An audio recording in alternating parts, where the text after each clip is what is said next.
Namaskar. Hope you are good and utilizing your time to learn new things. Students, we are back with the second part of chapter 2, that is forest and wildlife resources.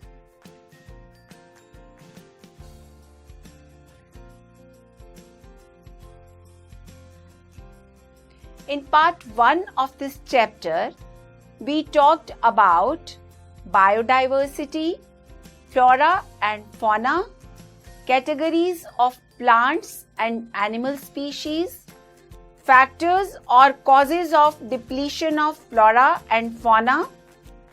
Today, in this session, we'll be talking about conservation of forests and wildlife. We'll also talk about role of communities in conserving the forest resources. Do you really feel that conservation is important today to maintain biodiversity and ecological balance? Yes, it is very important because it supports the life system. Let us start with the chapter. Students, do you feel that conservation of forests and wildlife in India is essential? Why? Yes, conservation is very important because conservation preserves the ecological diversity and our life support systems, water, air, and soil. Conservation also preserves the genetic diversity of plants and animals for better growth of species and breeding. For example, in agriculture, we are still dependent on traditional crop varieties. Fisheries too are dependent on the maintenance of aquatic biodiversity. In the 1960s and 70s, conservationists demanded a national wildlife protection program. The Indian Wildlife Act was implemented in 1972 with various provisions for protecting habitats. Under this act, an All India list of protected species was published. The program focused on protecting the remaining population of endangered species by banning hunting, giving legal protection to their habitats, and restricting trade in wildlife. Central and many state governments established national parks and wildlife sanctuaries.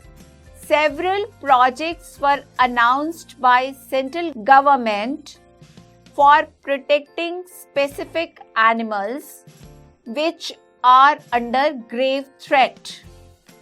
These animals include the tiger, the one-horned rhinoceros, the Kashmir stag or hangul, 3 types of crocodiles: freshwater crocodile, saltwater crocodile, and the gharial, the Asiatic lion, etc.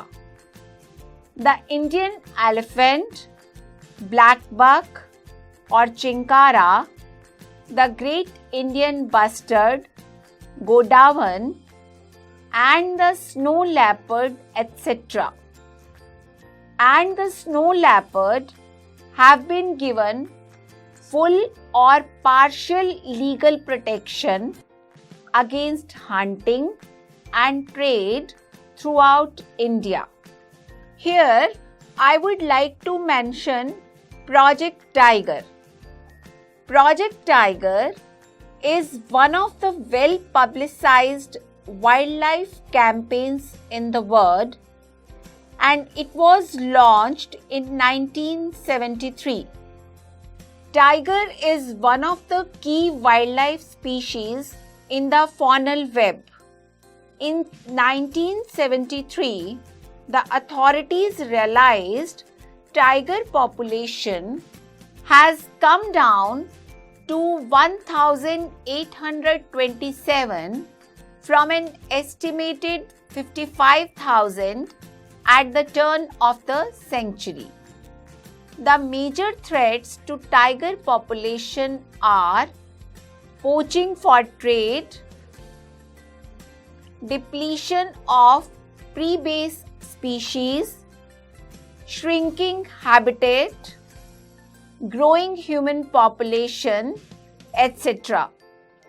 The trade of tiger skins and the use of tiger bones in the traditional medicines, especially in the Asian countries, are also responsible for bringing tigers on the verge of extinction. India and Nepal provide habitat to about 2/3 of the surviving tiger population in the world, and these two nations became prime targets for poaching and illegal trading. Under Project Tiger, tiger conservation has been viewed as an effort to save tigers. Some of the important tiger reserves in India are Corbett National Park in Uttarakhand, Sundarbans National Park in West Bengal, Bandhavgarh National Park in Madhya Pradesh, Sariska Wildlife Sanctuary in Rajasthan, Manas Tiger Reserve in Assam, and Periyar Tiger Reserve in Kerala. The conservation projects are now focusing on biodiversity rather than on a few of its components. Now, even insects are beginning to find a place in conservation planning. In the notification under Wildlife Act of 1980 and 1986, several hundred butterflies, moths, beetles, and one dragonfly have been added to the list of protected species. Now, we will talk about the types and distribution of forest and wildlife resources. India, most of the forests and wildlife resources are either owned or managed by the government through the Forest Department or other government departments. The forests are classified under the following categories: reserved forests, protected forests, unclassed forests. First of all, we will talk about reserved forests. More than half of the total forest land has been declared reserved forests. Reserved forests are regarded as the most valuable as far as the conservation of forest and wildlife resources are concerned. Jammu and Kashmir, Andhra Pradesh, Uttarakhand, Kerala, Tamil Nadu, West Bengal, and Maharashtra have large percentages of reserved forests of its total forest area. Protected forests, almost 1/3 of the total forest area is protected forests as declared by the Forest Department. Bihar, Haryana, Punjab, Himachal Pradesh, Odisha, and Rajasthan have a large area under protected forests. unclassed forests. These forests are other forests and wastelands which belong to both government and private individuals and communities. All northeastern states and parts of Gujarat have a very high percentage of their forests as unclassed forests managed by local communities.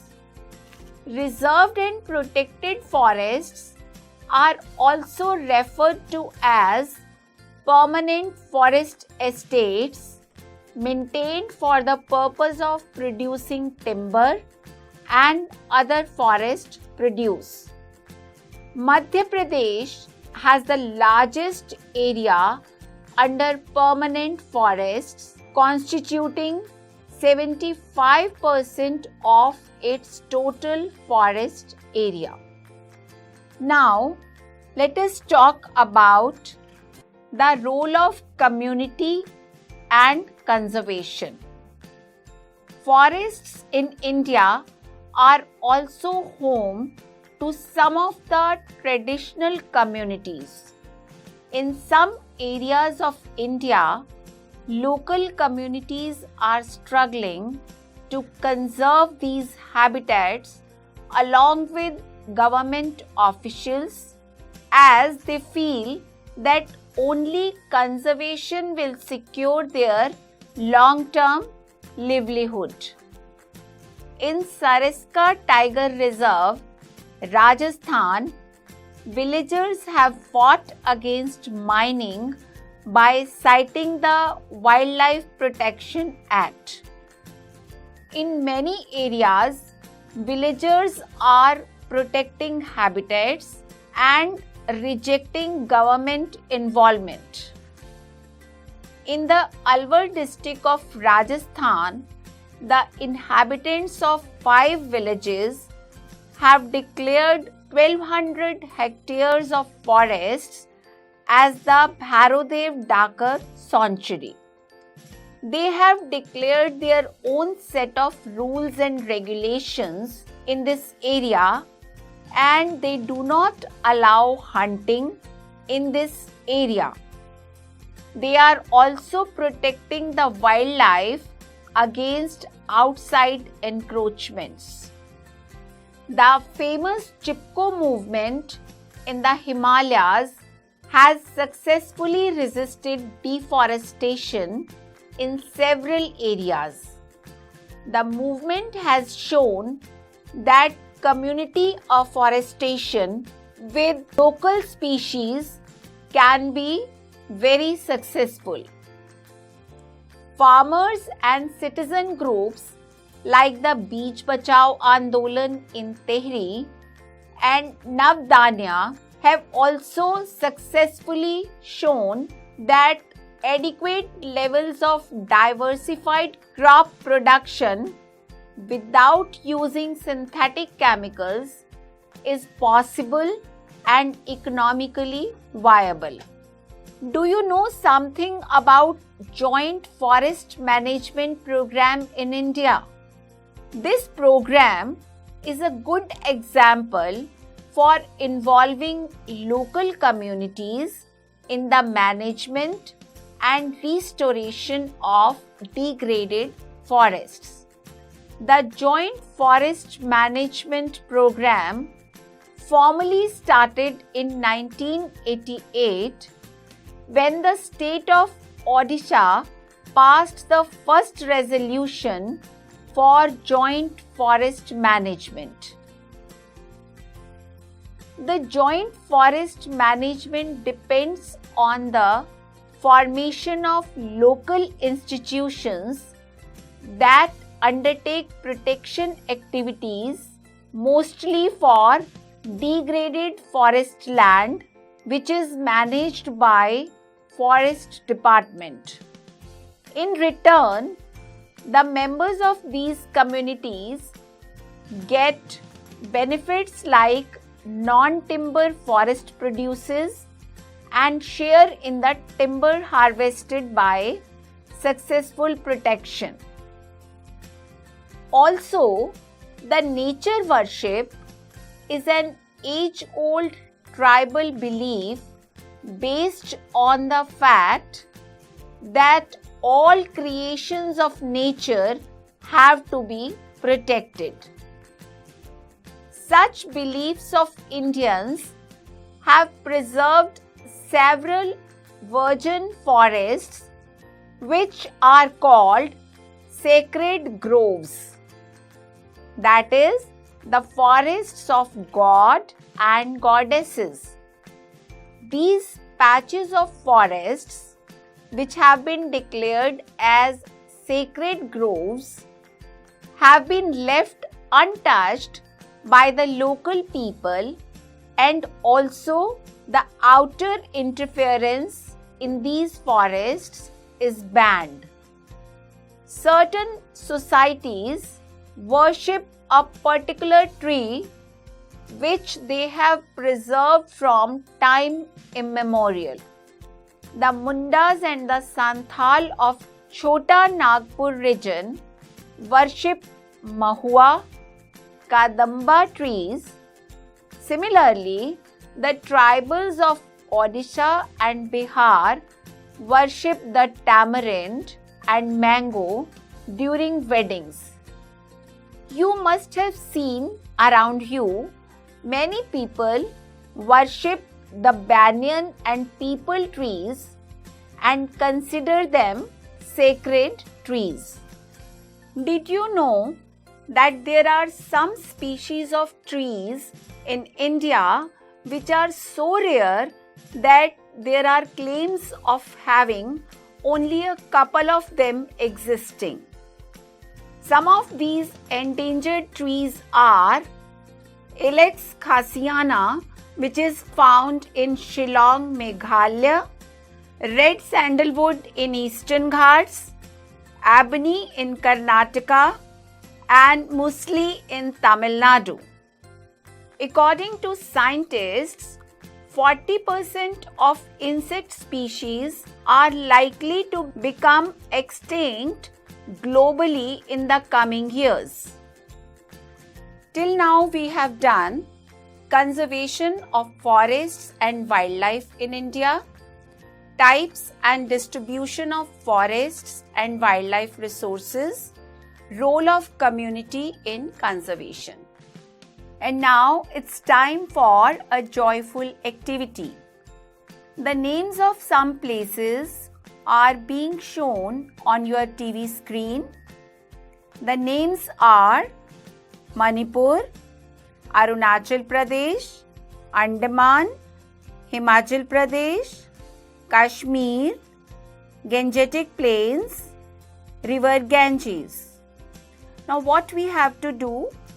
We have to place the animals shown on the screen at the place where they are found or were found in the past.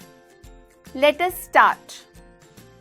Hangul in Kashmir, wild boar in Andaman, Sengai in Manipur, Mithun, Arunachal Pradesh, blue sheep, Himachal Pradesh, pink-headed duck in the Gangetic Plains, and dolphin in the river Ganges. One more exercise. In this exercise, we have to match the names of bird or wildlife sanctuaries with the states where they are located. The names of the states are Kerala, West Bengal, Gujarat, and Arunachal Pradesh. So let us start. First of all is Eagle Nest Wildlife Sanctuary. So it is located in Arunachal Pradesh. Eagle Nest Wildlife Sanctuary is a protected area of India in the Himalayan foothills of West Kamang district of Arunachal Pradesh. It is a prime birding site and derives its name from Red Eagle Division of the Indian Army. Next is Nal Sarovar Sanctuary. Nal Sarovar Bird Sanctuary is in Gujarat. It is mainly inhabited by migratory birds as their wintering ground. It is the largest wetland bird sanctuary in Gujarat. Next is Chintamani Kar. It is a bird sanctuary situated in West Bengal. The sanctuary is famous for availability of wide variety of birds, butterflies, ferns and orchids. Kumarakom Bird Sanctuary. It is in Kerala on the banks of Vambananth Lake. It is a vibrant hub of migratory birds from Himalayas and Siberia. Before I conclude today's session, I would like to recite a poem composed by a student. It's a beautiful poem conveying a meaningful message to all of us. जीवन का आधार वृक्ष है, धरती का श्रृंगार वृक्ष है, प्राण वायु दे रहे सभी को, ऐसे परम उदार वृक्ष हैं। ईश्वर के अनुदान वृक्ष हैं, फल फूलों की खान वृक्ष हैं। मूल्यवान औषधियां देते ऐसे दिव्य महान वृक्ष हैं। देते शीतल छांव वृक्ष हैं, रोके थकते पांव वृक्ष हैं।